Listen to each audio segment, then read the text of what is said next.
Ховд аймгийн хэмжээнд нийтдээ барилга байгууламжуудыг соёлын өвд авах ийм үйл ажиллагааг үе шаттай бол тодорхой төвшөнд хийж байгаа. Жишээлбэл одоо аймгийн соёлын өвд авах одоо үйл ажиллагааны хүрээнд өнгөрсөн онуудад 7 хөшөө тусгал 6 барилга байгууламжийг түүхийн одоо соёлын өв байх нөхцөлтэй гэж одоо аймгийн бүртгэл авсан байдаг.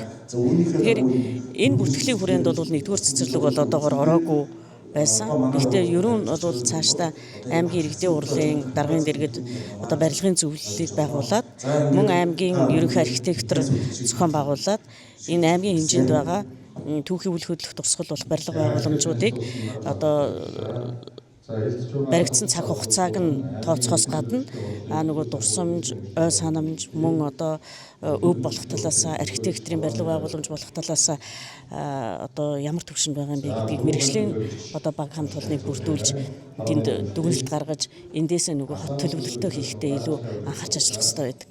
Тэгэхээр энэ ажлуудыг одоо ойр хугацаанд хийх шаардлагатай байгаа. Учраас би бас сая дарга нартай уулзаад тэр зөвлөлүүдийг байгуулах тал дээр бас анхаарал энэ дээр бас санал оруулж ирэх ийм зөвлөлүүдийг бас ярилцлаа. Нэгдүгээрт, хоёрдугаарт бол нэгдүгээр цэцэрлэгийн асуудал бол ерөнхийдөө одоо ЮНЕСКОгийн олон улсын конвенцэд бол 100 жил болсон 100 болон түүнээс дээш жил болсон барилгыг бол соёлын өвд тооцно гэж ингэж үзсэн байдаг.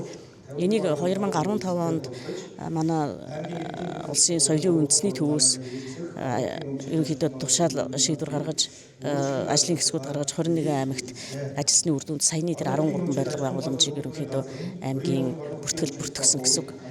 Энээс хойш бид дахиж барилга байгууламжийг бүртгэх тухай ажил бол хийгдэг байгаа. Одоо тэгээд шаардлагатай ийм зөвлөлийг байгуулад ажиллах ийм зайлшгүй шаардлагууд бол гарч байгаа.